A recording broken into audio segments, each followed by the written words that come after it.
Bom dia, pessoal. Eu sou a Letícia da Construliga e hoje eu estou aqui para apresentar para vocês o curso Assistência Técnica para Habitação de Interesse Social no contexto de produção habitacional no Brasil. Esse é mais um curso que faz parte do movimento Todos pela Construção, uma iniciativa Sebrae e ConstruLearning, a joint venture entre a Eto Soluções e a Construliga. Hoje o curso vai ser com a professora Mariana Estevão. Mariana, seja muito bem-vinda. Pode ligar sua câmera. Tudo bem, Mariana? Tudo bem. Bom Bom dia. dia, Letícia. Bom dia a todos. Só para deixar claro, não sou professora. Sou arquiteta, sou empreendedora social, mas venho tentando disseminar a assistência técnica a partir de palestras e oficinas, workshops, mas não atuo, né, realmente como professora. Só para falar para vocês um pouquinho o currículo da Mariana. A Mariana é arquiteta urbanista, formada pela Universidade Federal Fluminense, com especialização em Engenharia de Saúde Pública e Gestão de Infraestrutura Física em Saúde pela NSP Fiocruz. É fundadora da ONG Soluções Urbanas e idealizadora do projeto Arquiteta de Família.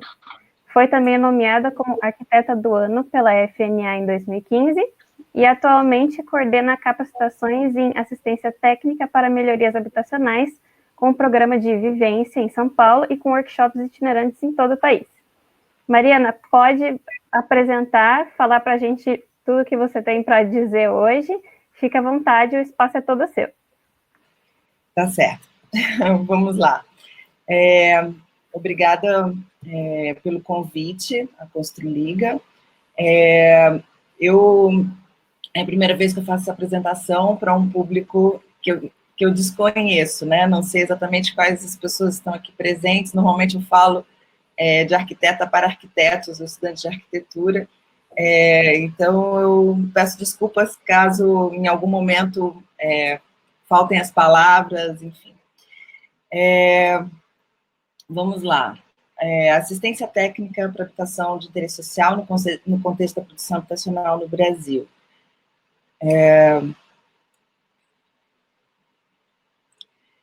Bom, nós temos no Brasil três formas, especialmente, de produção habitacional, né? A produção formal, que eu não vou entrar tanto no mérito da qualidade da execução, mas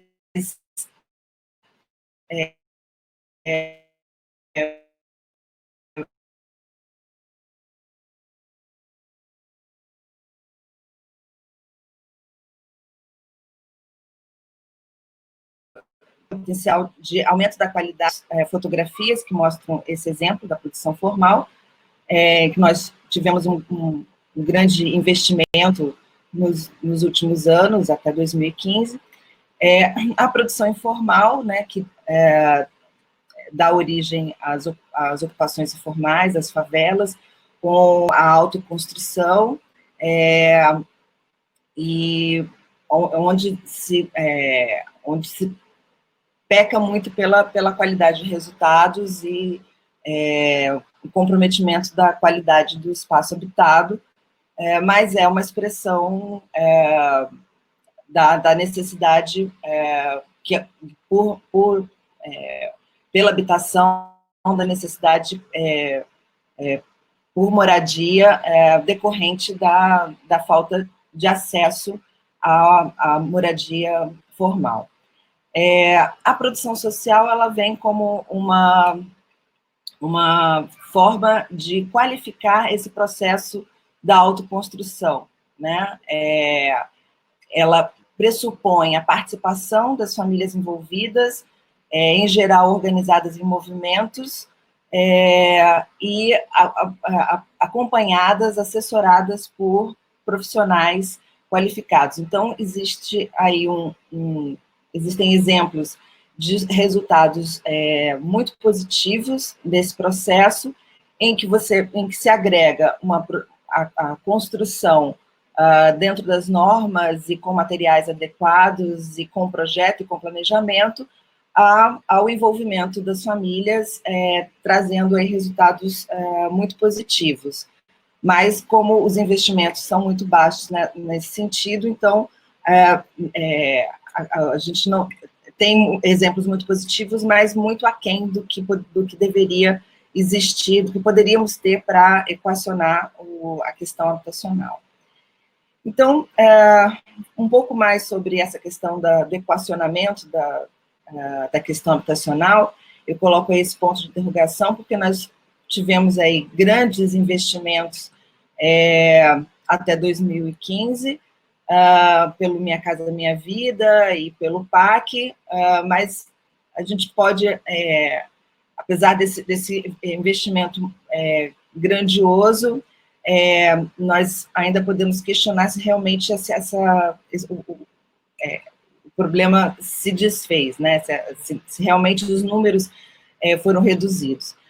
Nós temos que 60% da produção habitacional, em média, é informal, e um dado mais recente do CAU, do Conselho de Arquitetura e Urbanismo, é que 85% das construções no país são executadas sem um profissional habilitado, ou seja, apenas 15% das construções tem a responsabilidade técnica de um engenheiro ou de um arquiteto.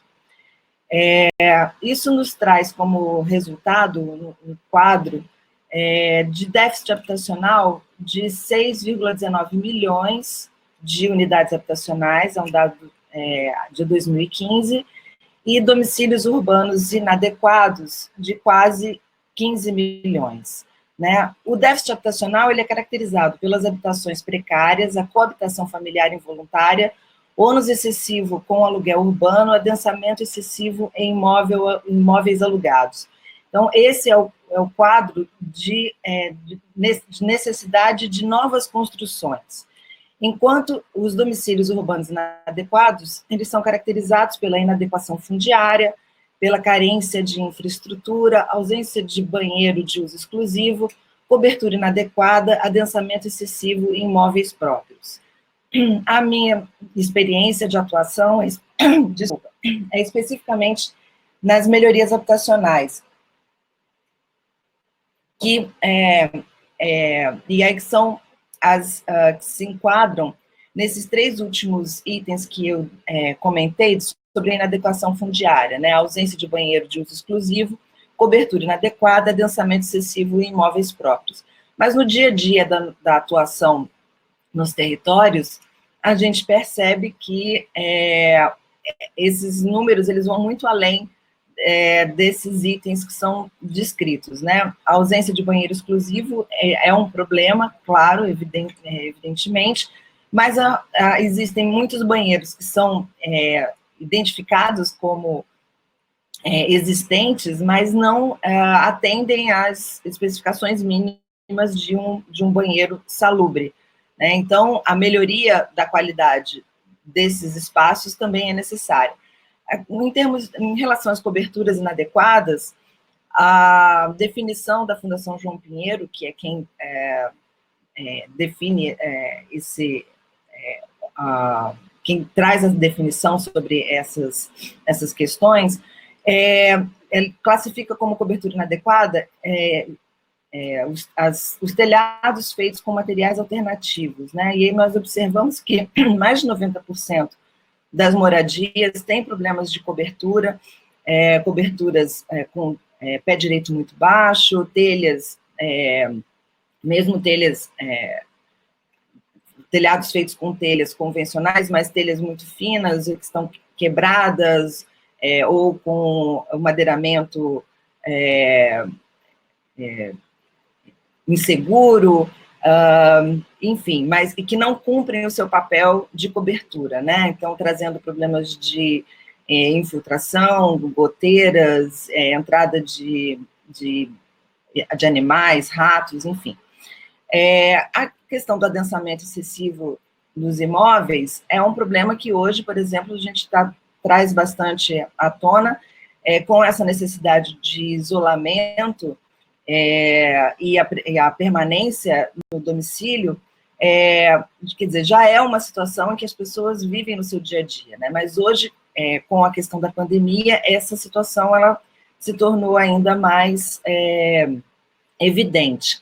né? Esses itens, ausência de banheiro exclusivo, adensamento excessivo e um outro item que é o de problemas de conforto térmico, né, de frio excessivo e calor excessivo, são itens também que a Organização Mundial da Saúde chama atenção na questão da moradia, da habitação saudável, né? Então, são itens significativos para a gente chamar a atenção na questão das moradias nas favelas, especialmente as favelas urbanas dos grandes centros, e que agora estão tão evidentes, né? Então, esse número, esse quadro de 15 milhões, quase 15 milhões de unidades até 2014, mostra que a gente tem um problema de inadequação muito maior do que o de déficit habitacional, não que o déficit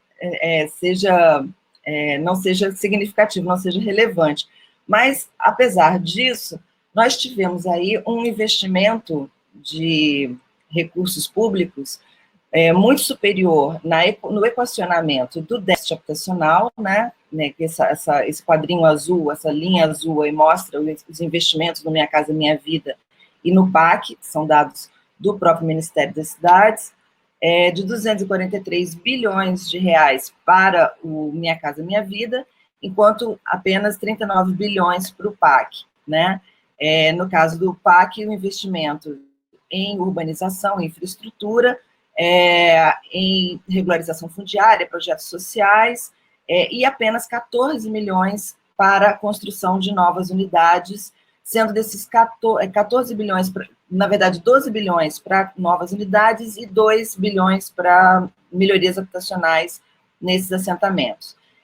No Minha Casa Minha Vida, apenas 1 bilhão foi destinado ao programa Minha Casa Minha Vida Entidades, que caracteriza a produção social da moradia, né? Que é um recurso do programa Minha Casa Minha Vida, que foi destinado aos movimentos sociais e onde pode-se dizer que houve, aí, de fato, a participação de profissionais qualificados, houve, de fato, a produção com assistência técnica à habitação de interesse social.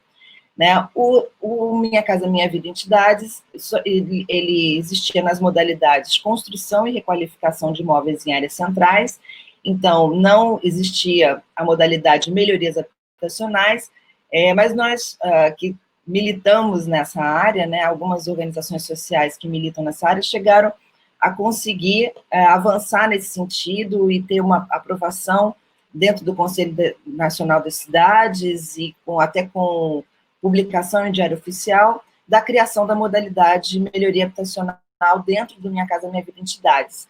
Mas, depois que foi cessado o investimento no programa, essa situação se estagnou. Bom, as origens da assistência técnica para habitação de interesse social, né?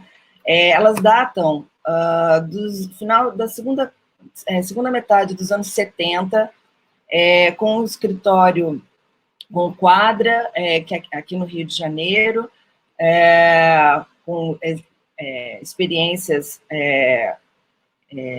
protagonizadas pelo... agora, desculpa, gente, fugiu o nome de um dos professores que é Memória e Inspiração. Eu estou um pouco tensa. Se alguém depois lembrar, me manda pelo WhatsApp.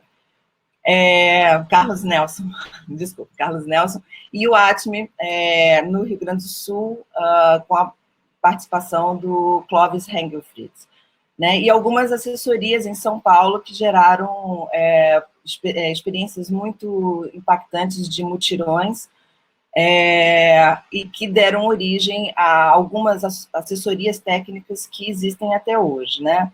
Então, aí, nesse quadro em laranja, tem aí um exemplo da produção pela usina, em São Paulo, que é uma assessoria técnica muito reconhecida, tem resultados muito, muito impactantes, e aqui no Rio de Janeiro, a Fundação Bento Rubião, né? São assessorias que existem já há muitas décadas e que permanecem atuando, num trabalho muito positivo, de uma atuação muito forte junto aos movimentos sociais por moradia, né? Com atuação até hoje. São inspirações aí para quem hoje atua com assistência técnica, com assessoria técnica de diferentes formas. Bom, assistência técnica como política pública, né?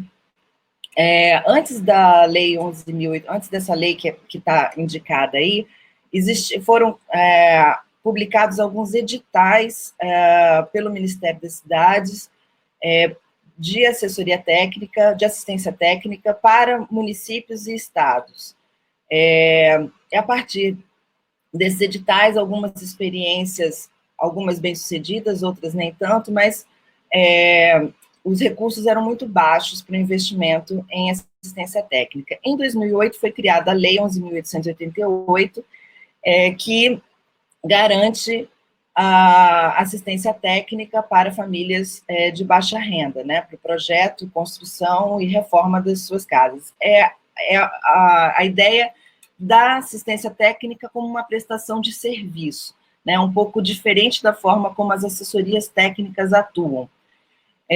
Nesse caso, os recursos vêm do Fundo Nacional de Habitação de Interesse Social, que também era a origem dos recursos para os editais que eu mencionei antes, e durante o período do Minha Casa Minha Vida, esses recursos, eles ficaram mais restritos, né, eram difíceis de acessar, né, então a assistência técnica, ela acontecia mesmo, como eu mencionei, a partir do Minha Casa Minha Vida entidades.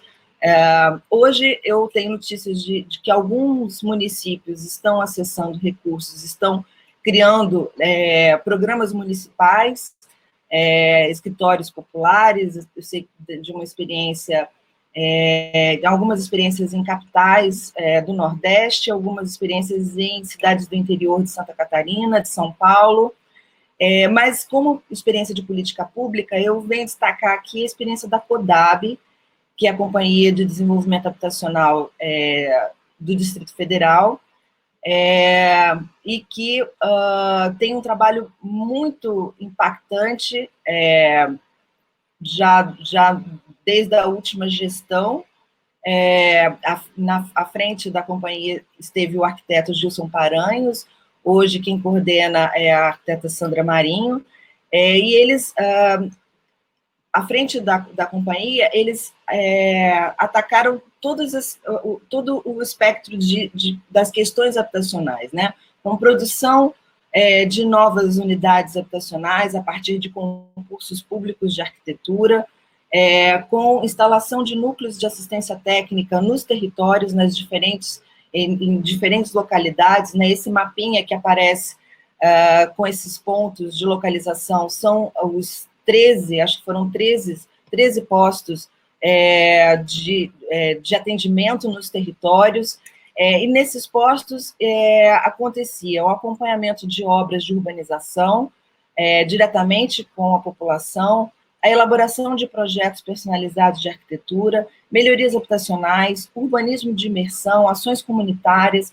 e o atendimento ao cidadão no apoio, inclusive, a encaminhamento de documentação para regularização fundiária, né? É uma experiência que continua em prática e ela é muito completa e serve de exemplo, de referência para qualquer outro município, outro estado que queira reproduzir. Eu sei que hoje a Prefeitura de Maricá vem com uma ação também muito forte nesse sentido, e também traz da CODAB algumas referências de atuação. Então, existem aí algumas experiências mais completas de resolução da questão habitacional e com a assistência técnica como protagonista, e aí eu destaco, nesse caso, essa experiência da CODAB, que serve como referência. A assistência técnica para habitação de interesse social na formação e atuação profissional, né? Hoje nós percebemos algumas experiências de extensão universitária, que são bem relevantes. Existem algumas experiências de pós-graduação, né, já para profissionais formados, de residência e especialização, com destaque para a residência da Universidade Federal da Bahia, e que já criou algumas outras, já foi referência para a criação de outras experiências, inclusive na Universidade de Pelotas. Existe muita publicação científica nesse sentido, livros, manuais, tanto pelas universidades como pelas entidades de classe. E aí, como experiências das entidades de classe, eu destaco, apesar do IAB e da FNA já difundir a assistência técnica já há muitos anos, a partir de uma mobilização de recursos do Conselho de Arquitetura e Urbanismo, que hoje destina 2% da sua receita, tanto no nível federal como nas unidades da federação, né, como nos CAUs, por cada estado, destina 2% da sua receita para o investimento em assistência técnica para habitação de interesse social. Então, esse investimento do CAU, ele deu origem a diferentes publicações, editais de fomento, e capacitações, hoje é um recurso regular que pode perfeitamente ser utilizado, associado a experiências municipais, ou também a partir do apoio da iniciativa privada, enfim, e para fortalecer e enriquecer essa possibilidade aí de atuação e de qualificação da moradia. Por ATIs, por organizações sociais e cooperativas, né? Eu vou destacar aí, nesse caso, a atuação das Soluções Urbanas, que é a organização que eu presido, mas existem aí outras organizações bastante conhecidas, a Teto, que tem origem no Chile, mas hoje já existe em diferentes países, que atua especialmente na produção de moradias temporárias, emergenciais, né, destinada a famílias em situação de vulnerabilidade social extrema, em áreas que nem sempre são áreas consolidadas, né, mas eles têm todo um trabalho de envolvimento de voluntários, né, então, além do trabalho de qualificação da moradia, de resgate, de autoestima e de organização comunitária, eles têm aí também todo um trabalho de sensibilização de universitários, estudantes, é um trabalho bem interessante. Tem aí eu dou exemplo aí de algumas outras organizações sociais, mas vou agora me concentrar, explicar um pouquinho mais como é que funciona a metodologia do arquiteto de família, que foi desenvolvida a partir da experiência que nós conseguimos implementar a partir de uma cooperação técnico-científica com o Instituto Vital Brasil, em Niterói, entre 2009 e 2016. Na verdade, o trabalho se iniciou em 2008, mas diretamente no território em 2009. E ele pressupõe assistência técnica para melhorias habitacionais a partir de 3 principais pilares, né? Tem uma metodologia própria de assistência técnica para o projeto e obra, né? Então, a gente entende que o produto final da assistência técnica é a obra executada, as estratégias de viabilização econômica, então, nós trabalhamos criamos e experimentamos diferentes estratégias, né, desde ações de economia solidária, como feira de trocas solidárias, a criação de um fundo para poder oferecer o microcrédito habitacional. Então, foram estratégias que puderam viabilizar as reformas com a orientação técnica. E essas obras eram executadas tanto pela própria família, né, com autoconstrução assistida, por grupos de mutirão e também pela contratação de mão de obra para empreitada.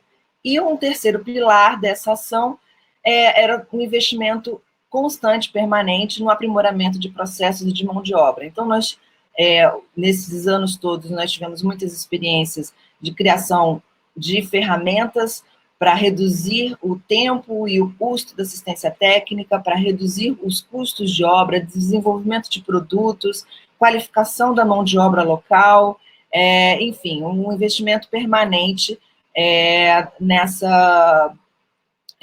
aprimoramento.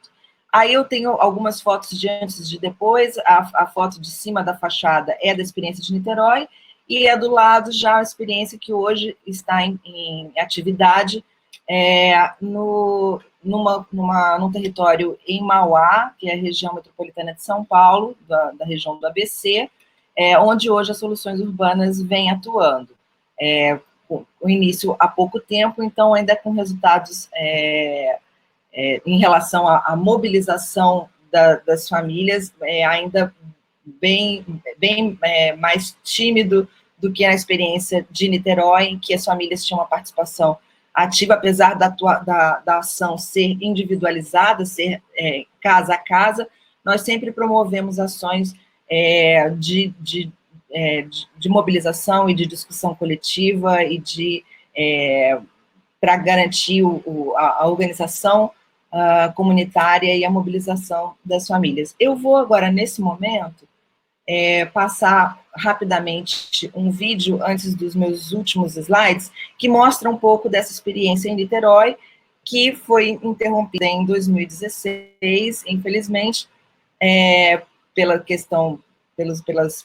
problema da crise econômica no país, e especialmente no estado do Rio, mas que mostra um pouquinho como é que era o nosso dia a dia, e aí depois eu dou sequência aos últimos slides.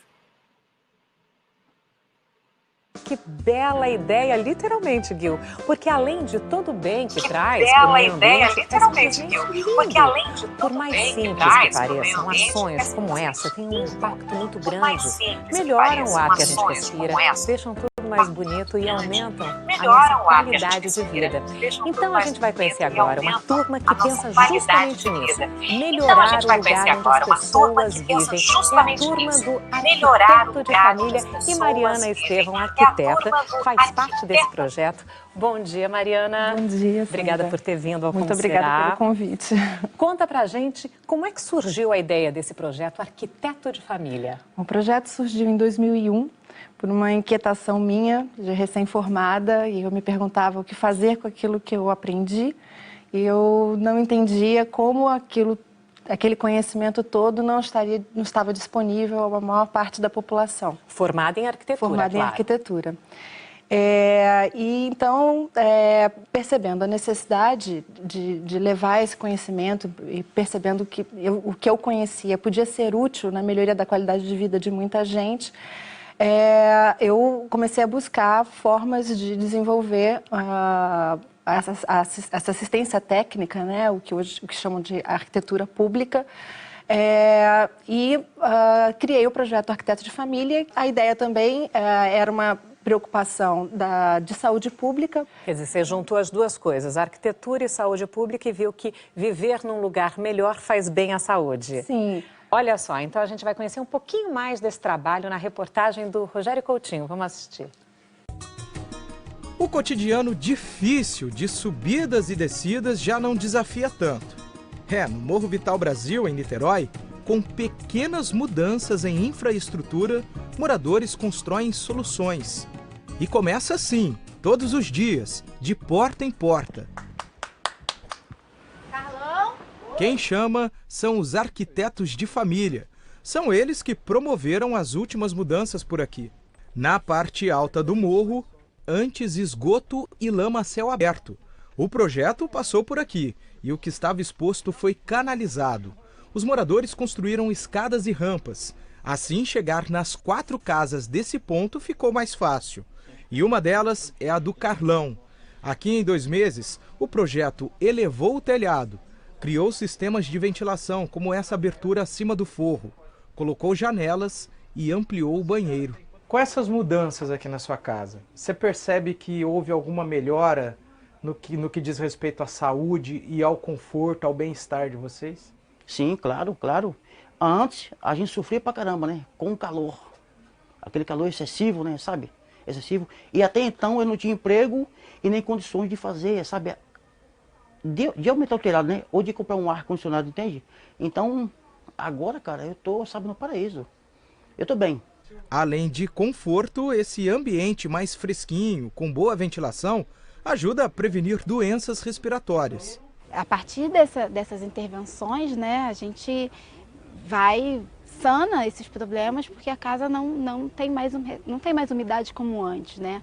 E aí são problemas gerados por fungos, né, por umidade.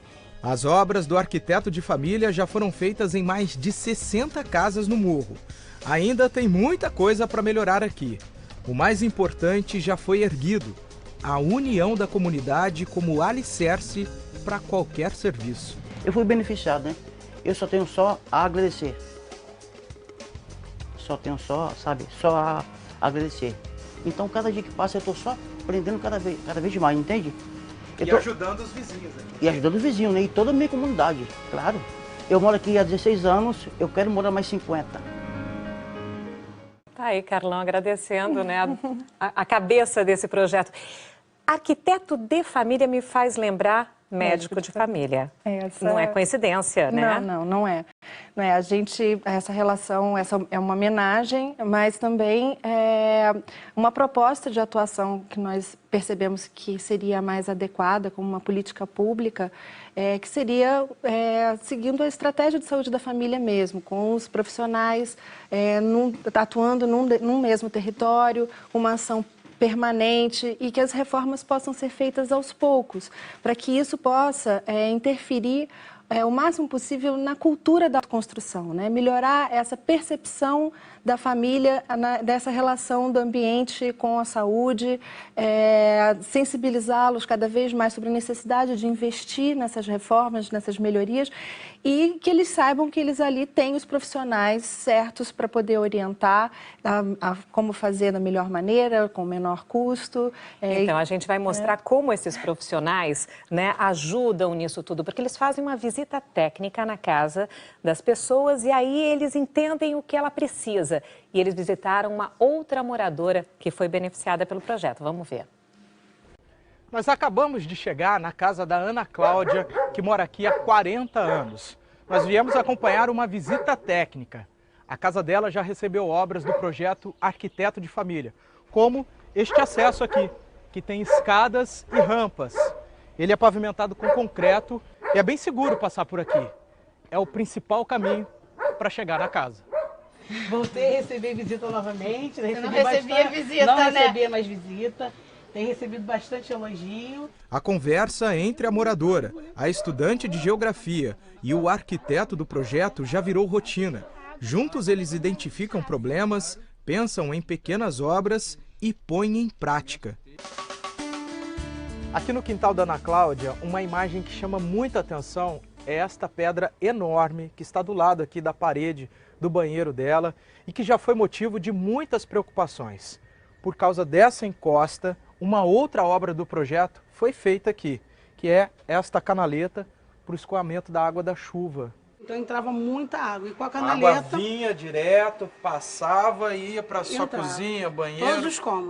Todos os cômodos, banheiro, sala, quarto... Era uma loucura, uma loucura. Durante as obras, a Ana Cláudia contou com a ajuda da família e dos vizinhos. É que trabalhar em mutirão é um dos objetivos do projeto e ajuda a dividir responsabilidades com os moradores. E mais, além do trabalho em equipe, consciência ambiental. No Arquiteto de Família, eles ainda economizam dinheiro e incentivam a reciclagem. Essas caixinhas longa-vida que a Cláudia está separando são extremamente importantes para o projeto porque aqui elas podem ser transformadas em material de construção. Mariana, explica pra gente como é que funciona isso. Então, Rogério, uma das formas que o projeto encontrou de viabilizar, né, as obras foi através do ecobanco. Os moradores juntam caixinhas, né, longa-vida, e trazem pra gente e troca por uma moeda social. A cada 2 meses acontece uma feira de trocas. E aí ele troca esse dinheiro, né, por material de obra. Não existe nenhum tipo de monetarização. Ou né? seja, o morador junta a caixinha longa-vida, que ele já consome, vai para uma feira e troca por essa moeda social. Sim. E retira o material de construção. Sai de lá com tinta, cimento, enfim, tudo para viabilizar a obra dele. Isso porque vocês têm parceria com empresas? Temos sim, temos parcerias com empresas e recebemos de particulares que executam obras. O morador não precisa pôr dinheiro nenhum. Nenhum. Dá uma economia? Muito grande, muito grande. Foi no mês passado, eu economizei R$300. Pois é, a Ana Cláudia conseguiu, né, melhorar muito a casa dela. Quem são os profissionais que se envolvem no arquiteto de família? Nós vemos aí estudante de geografia, arquiteto. Quem são essas pessoas? Bom, a equipe fundamental são arquitetos, assistentes sociais e um engenheiro como consultor, né? Mas, na verdade, é uma atuação que pode agregar outros profissionais, geógrafos, sociólogos, médicos. São voluntários? Não. Na equipe nós temos, os profissionais são remunerados por uma cooperação técnica que nós temos com o Instituto Vital Brasil, que é quem hoje viabiliza o nosso trabalho no Morro Vital Brasil, em Niterói. Esse trabalho acontece nessa parceria desde 2009 e desde então a gente vem desenvolvendo a metodologia. A feira de trocas foi uma das estratégias que a gente desenvolveu para viabilizar as reformas. Onde acontece essa feira? Acontece num centro comunitário que nós construímos. Foi também uma estratégia de capacitação profissional e também para mostrar algumas soluções técnicas que os moradores poderiam levar para as suas casas.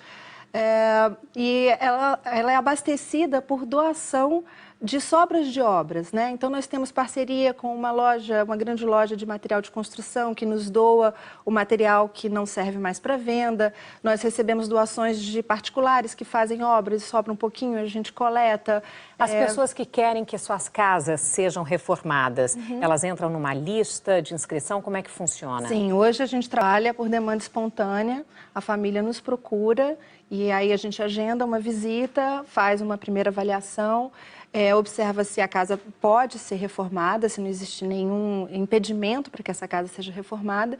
E aí nós construímos, junto com a família, identificamos quais são as principais necessidades e construímos as formas de executar essa reforma. E, na verdade, trabalhamos com soluções diversas para se adequar aos diferentes perfis de família. Então, a gente não exige que a família participe de um grupo de mutirão. Tem famílias que não se adequam a esse tipo de solução. Então, ela pode utilizar uma mão de obra da própria família ou uma contratação.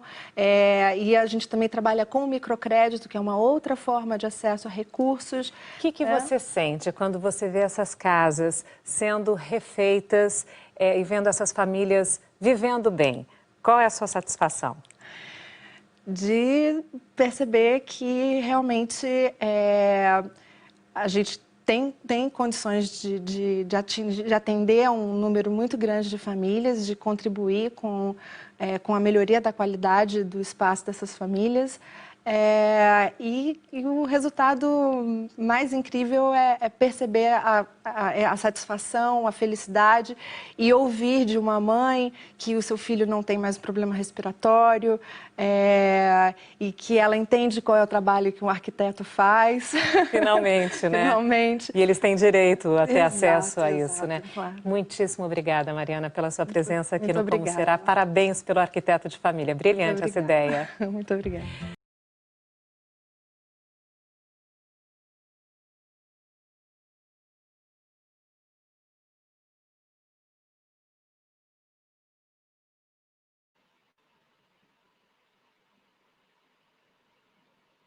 Bom, voltamos, né? Bom, essa foi a experiência que nós desenvolvemos, dá uma palhinha interessante sobre tudo que a gente conseguiu, um pouco do que desenvolver lá. Infelizmente, essa experiência foi paralisada, e agora a gente tenta um outro formato. agregando todo esse conhecimento adquirido já agora em Mauá, em São Paulo. Bom, a assistência técnica pela iniciativa privada, né, existem aí muitas experiências hoje de negócios sociais, especialmente voltados para a melhoria habitacional. Né? Eu aqui começo destacando o Terra Nova, que é uma experiência de negócio social para regularização fundiária, também com resultados muito positivos. E aí destaco aqui a Vivenda, que acho que foi o primeiro negócio social nesse setor, nesse segmento, e que é o mais conhecido, é o que tem uma grande repercussão na mídia, já, né, tem experiência, inclusive, de parceria com a Prefeitura de Campinas, e a estratégia da Vivenda é um negócio, eles vendem a reforma, o produto final reforma para as famílias em assentamentos, né? No caso, Jardim Ibirapuera, é onde eles começaram a primeira experiência, tem uma loja no local, onde as famílias têm acesso ao planejamento, ao material de construção, à mão de obra e ao crédito, né? Então, eles agregam todas essas, todos os recursos necessários para que a família tenha uma obra de qualidade. E eles trabalham também, da mesma forma que as soluções urbanas, por intervenções pontuais, né?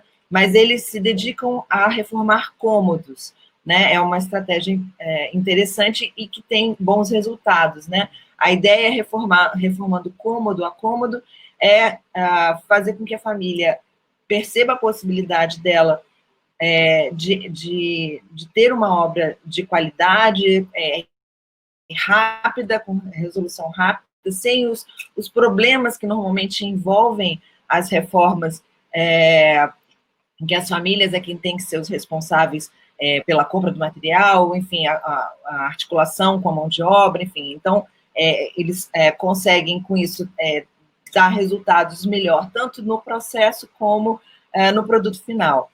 E, a partir da primeira experiência, a família vai reformando cômodo a cômodo aos poucos, né?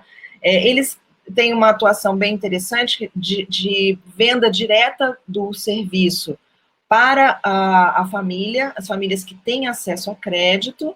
Então, eles têm, a família, nesse caso, paga por todo o serviço. Eu vi que alguém fez uma pergunta no chat, depois eu vou responder uma, mas sobre o pagamento da assistência técnica, e nesse caso, as famílias que têm acesso a crédito, elas pagam. Nós, lá em São Paulo, também temos uma experiência em que as famílias pagam pelas obras, porque temos uma parceria com uma organização social, uma OCIP de crédito, e eles também vendem a obra para organizações sociais que, nesse caso, pagam pelas obras das famílias com menor renda, né? Então, eles têm essa possibilidade de atuação nas diferentes faixas de renda dentro do mesmo território.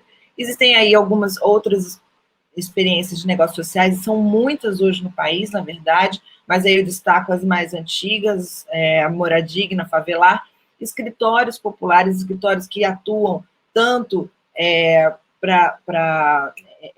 com os clientes convencionais, né, de arquitetura, mas também tem os movimentos sociais como clientes, e aí, nesse caso, tem a arquitetura humana do Rio Grande do Sul, que tem um trabalho com movimentos sociais lá em Porto Alegre, a Habitar, que hoje era de 2 sócias, mas que hoje já se desfez e tem um trabalho muito significativo junto com uma comunidade em Diadema, que elas fizeram todos os projetos de construção, né, a partir do zero, para uma organização de moradores, com os projetos evolutivos, né, com a obra sendo construída aos poucos. E aí agora tem uma proliferação de startups, algumas apoiadas pela Artemisia e por outras aceleradoras de negócios sociais.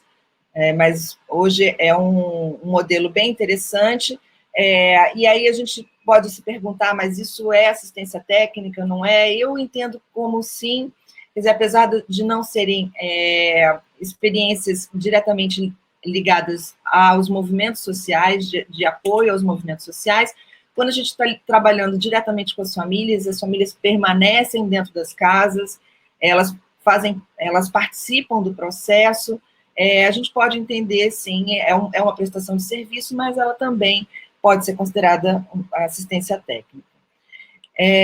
Aí nós temos também alguns coletivos que ainda não se colocam, não são organizações formais, nem empresas, nem ONGs, nem cooperativas, mas são algumas experiências que também já estão acontecendo, a partir da experiência das soluções urbanas de capacitação de arquitetos, estudantes. A gente criou os Arquitetos de Família em Rede, que tem o objetivo de agregar os profissionais com interesse em atuar com assistência técnica, que entendem que a assistência técnica ainda é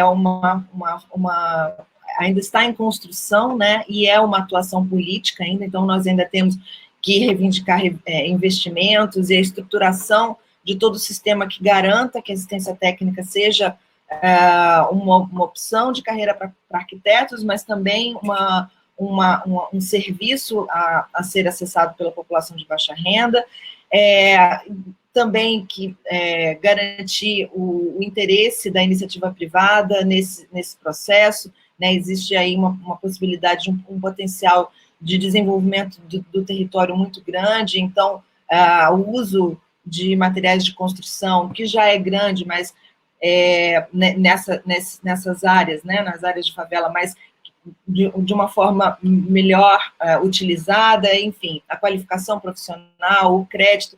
Então, existe aí a necessidade de uma série de ferramentas para viabilizar a assistência técnica e a melhoria profissional, e a ideia dos Arquitetos de Família em Rede é a partir de um aplicativo. Nós temos um aplicativo de diagnóstico hoje já, e a ideia é agregar esse aplicativo de diagnóstico, é um aplicativo de diagnóstico georreferenciado, que é como está esse mapinha aí ilustrando, e a ideia é agregar tudo isso a um sistema que facilite o acesso e a atuação desses arquitetos individualmente ou em grupos nos territórios, né? Então, não exatamente a multiplicação do arquiteto de família na sua metodologia completa ou das soluções urbanas, mas como o arquiteto de família como um suporte a esses profissionais que queiram atuar nos territórios. E aí tem aí algumas outras experiências, atos colaborativos, Casa da Comunidade em Minas Gerais, e destaco aí o Urbanistas contra o Covid, que não é especificamente uma ação de assistência técnica, mas foi um coletivo, um grupo que foi formado nesse momento da pandemia por urbanistas para pensar e propor soluções emergenciais, mas que já vem tendo aí resultados muito interessantes, com mapeamentos, e a gente espera que essa ação crie aí desdobramentos que fortaleçam a assistência técnica. Hoje é um grupo de WhatsApp, mas tem um blog, e o grupo se mantém reunido, discutindo aí a atuação dos arquitetos e urbanistas, né, nos territórios vulneráveis. A assistência técnica tem um potencial de desenvolvimento local muito grande, né, especialmente a partir da permanência no território, né. Nós podemos observar nessa experiência no Vital Brasil em Niterói que essa atuação contínua é que garante esse desenvolvimento, né. E aí a gente entende que isso se dá a partir da instalação desse núcleo de assistência técnica, articulados às unidades básicas de saúde, aos centros de referência de assistência social, né, então, associado às estruturas que já atuam no território com a população, especialmente os agentes comunitários de saúde, que são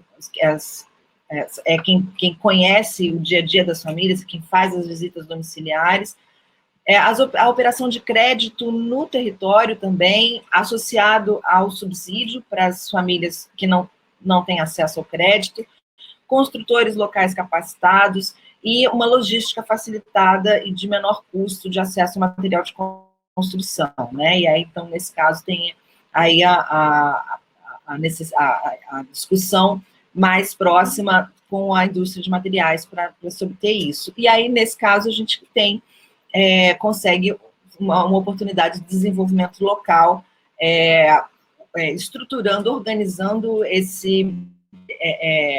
essa economia que já é bastante dinâmica, mas que pode ter uma melhor qualidade e gerar aí, tem um potencial enorme de desenvolvimento econômico. Mas também, essa atuação também, além do potencial de desenvolvimento local, tem o potencial de aumento da resiliência de territórios vulneráveis, resiliência a epidemias, mas também a resiliência às mudanças climáticas.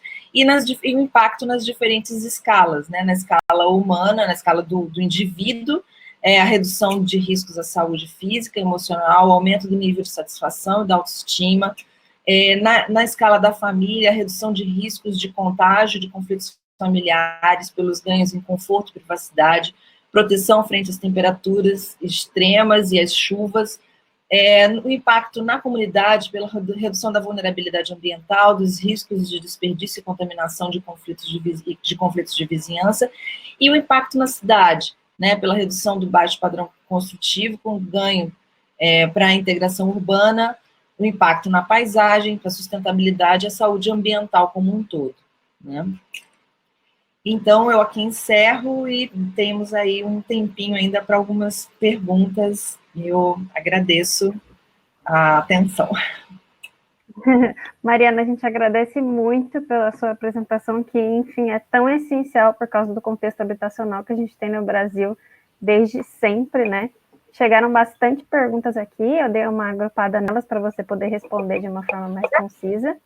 A primeira que a gente pode tratar é: o que você acha dessas, que a gente já teve muitas experiências internacionais com a questão da habitação social, muitas delas se diferenciam absurdamente do que a gente vê aqui no Brasil, com programas de Minha Casa Minha Vida e tudo mais, e aí em relação à construção de novas moradias, a gente pode citar o caso do Alejandro Aravena, que atua no Chile, e o que você acha dessa questão da inclusão do uso misto para a geração de renda das famílias, e essa nova dinâmica que ele tenta propor nos projetos dele, e se é possível a gente conseguir aplicar algo desse tipo no Brasil?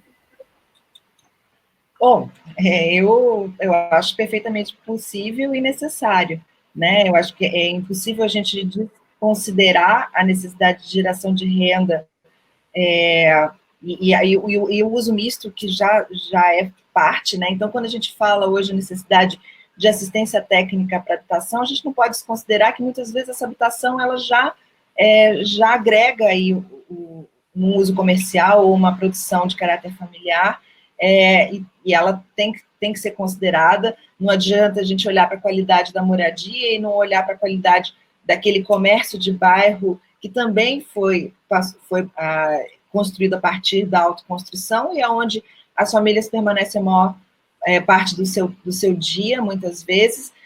Então, a gente tem que pensar nesses espaços como um todo.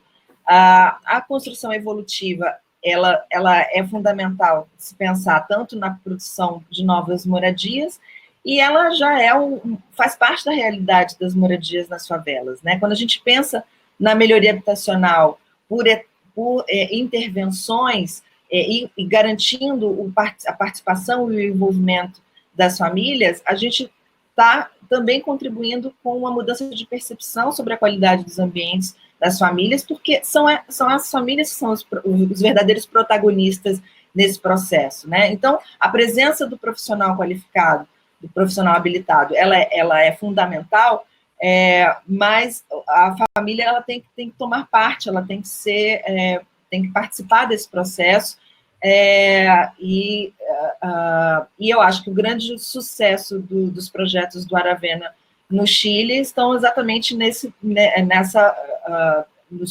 envolvimento das pessoas, né, dos próprios usuários em todo o processo, desde do projeto à sua execução, né? Eu acho que pensar nessa dinâmica, nós temos uma dinâmica muito muito própria, e que a gente não pode desconsiderar, né? As mudanças de perfil familiar são muito constantes, então não adianta a gente pensar em soluções congeladas de projeto, porque as famílias, elas estão permanentemente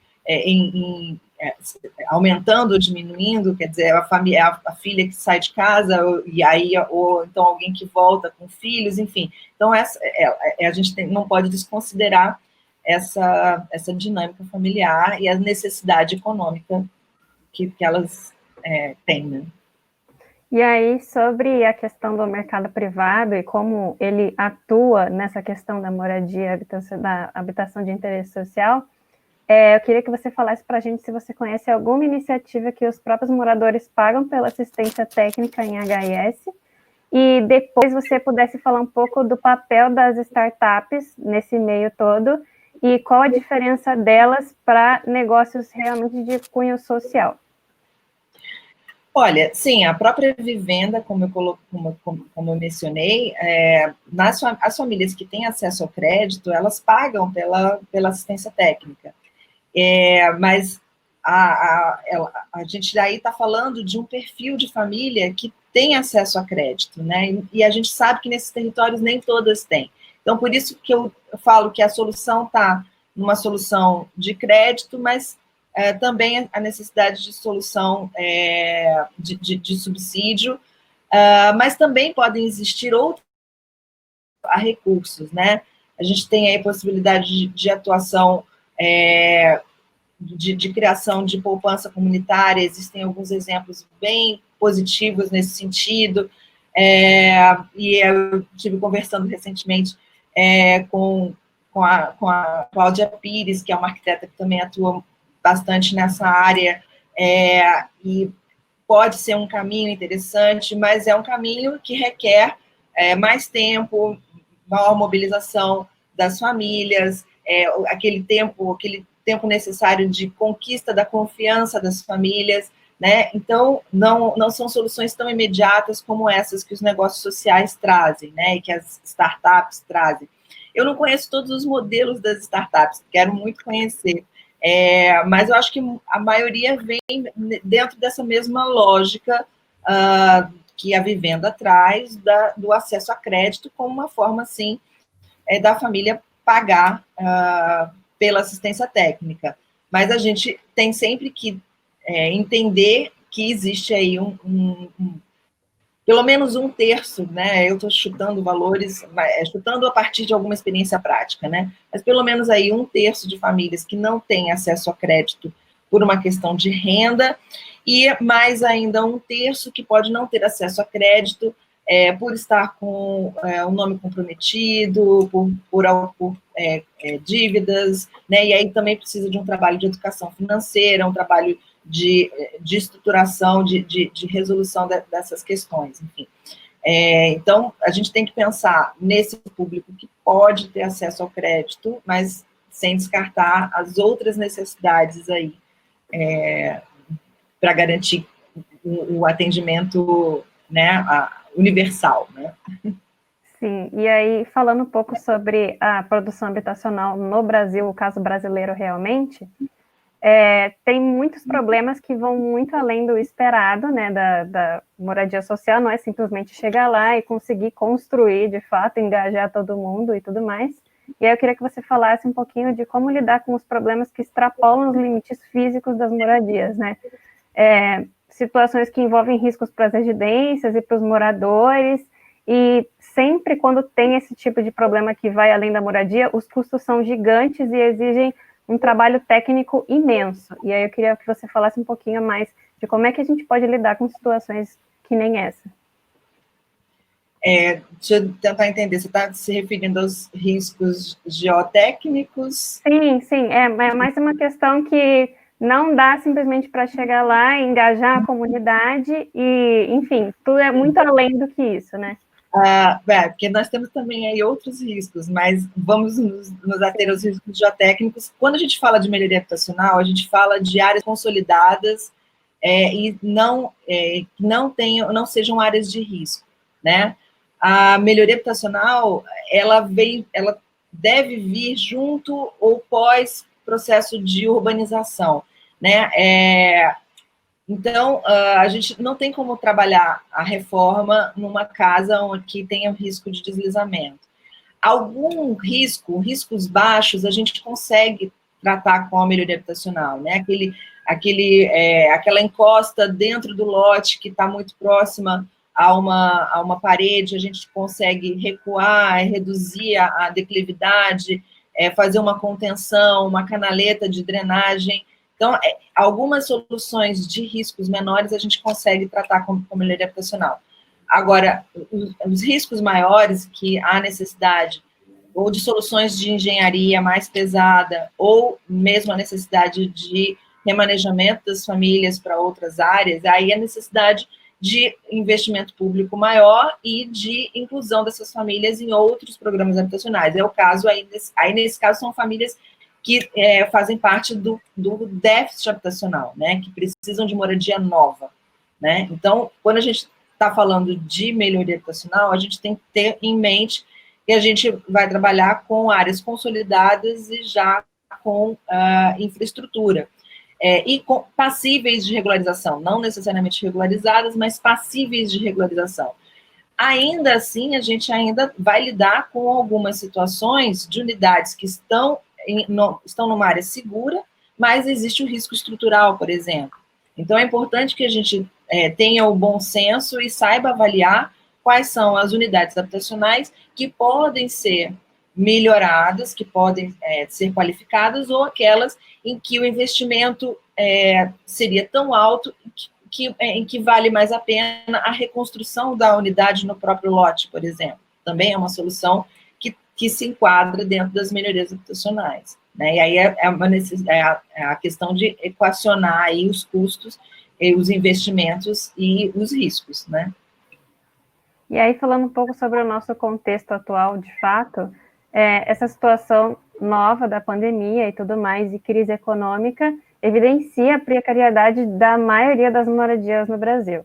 E aí, na sua visão, o que deve ser feito após a pandemia em termos de programas e também de assistência técnica, né? O que a gente pode fazer para amenizar tudo isso que está acontecendo agora? Bom, acho que a primeira coisa é tomar muito cuidado para que a gente possa combater discursos higienistas, né?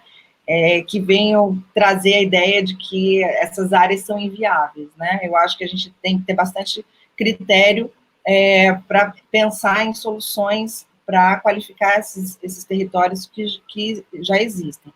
Eu sempre sou favorável à instalação de núcleos nos territórios, de atuação conjunta com as unidades de saúde da família, eu acho que os profissionais de arquitetura, de urbanismo, de engenharia, de geografia, os profissionais que pensam e planejam o território, eles têm condições de mapear esses territórios e identificar quais são as ações que podem ser feitas no dia a dia, junto com a população, junto com as lideranças comunitárias, né? Então, é um trabalho que pode ser feito, que tem que ser feito, deve ser feito junto com essas lideranças.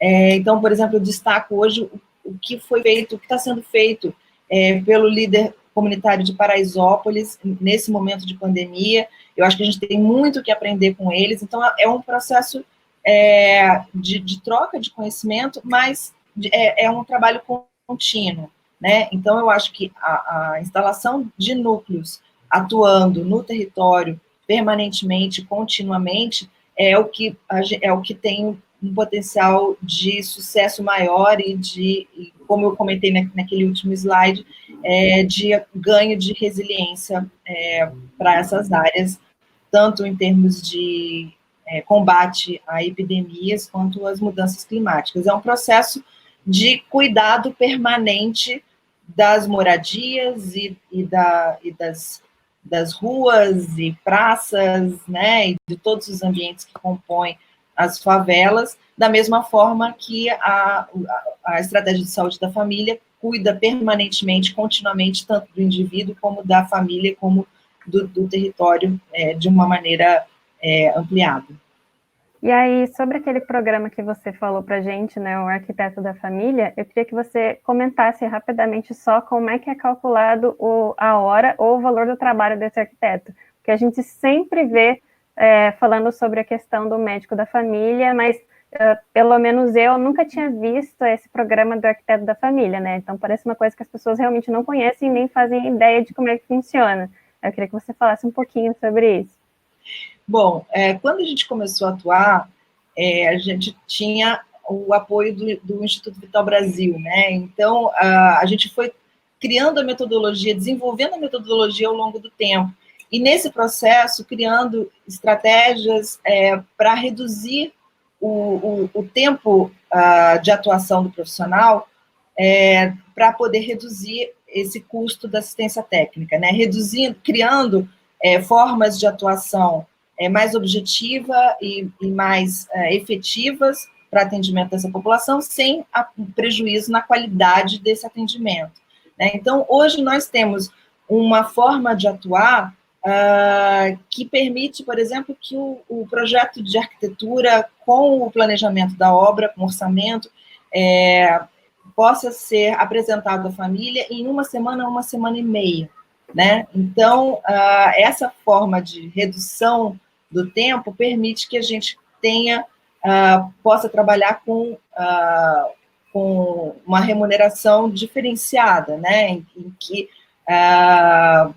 o profissional vai ganhar na quantidade de atendimento, né? Então, é uma forma diferente de pensar o processo de elaboração de projeto, e as visitas, entendendo que se o arquiteto está dentro do território, se o profissional está no território, né, e o arquiteto ou qualquer outro profissional habilitado, se ele ganha em tempo, né? Porque ele vai atender várias famílias ao mesmo tempo. Então, hoje, para pensar em modelos de negócio, a gente vem pensando em como criar ou um percentual no valor da obra, ou um valor para diferentes níveis de complexidade do projeto e da obra, enfim.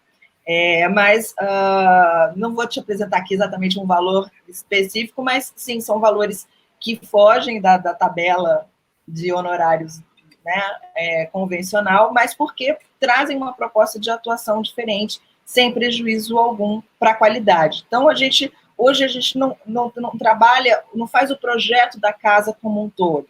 A gente faz um diagnóstico da moradia total, identifica as prioridades de intervenção junto com a família e faz o projeto executivo daquela intervenção prioritária, cuja obra será realizada imediatamente, né, de acordo com os recursos disponíveis. Então, é uma forma de atuar que faz com que a gente ganhe tempo, né, reduzindo os custos, mas garante um olhar para a casa como um todo, né, mas não a elaboração do projeto de reforma completo, que aí demandaria muito tempo e também foge um pouco da expectativa da família, né? A gente percebeu que se a gente levasse mais de 3 semanas para dar uma resposta para a família já se sentia desassistida, já achava que havia sido abandonada pelo profissional. Então, a gente percebeu até uma necessidade de dar uma resposta mais rápida, também para atender essa expectativa da família. Então, a família, com isso, consegue ter uma compreensão total das necessidades de investimento na casa dela, mas a gente vai trabalhar especificamente na obra que vai ser executada naquele momento. E aí, como última pergunta, eu vou perguntar a sua opinião sobre os programas habitacionais da Caixa, que a gente tem aqui no Brasil, e se as normas rígidas que eles têm podem acabar limitando a inovação nesse tipo de construção, né? Que tudo acaba ficando muito engessado. Eu acredito, eu acho que sim.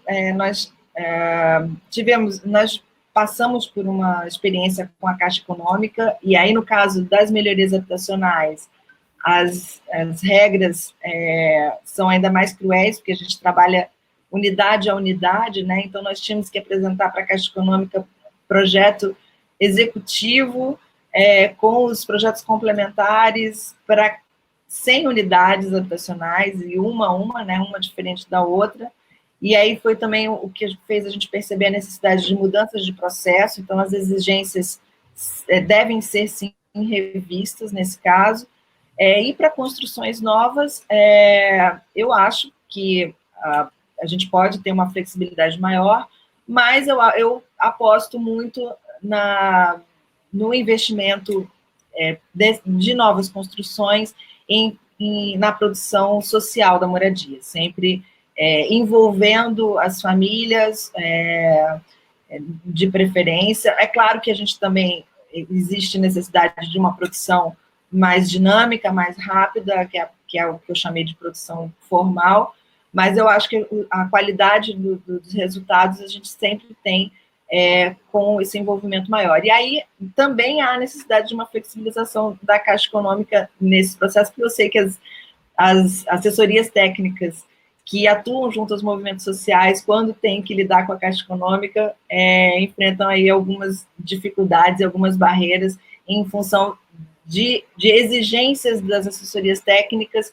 como se fossem empresas privadas, enfim. Então, na verdade, existe uma necessidade aí de flexibilização da Caixa em muitos sentidos, não só em termos de normas e materiais. E aí, quando a gente fala de normas, né, quando a gente está trabalhando com melhoria habitacional, aí mesmo que as normas a gente tem que observar com muito cuidado, porque a gente vai trabalhar com construções já pré-existentes,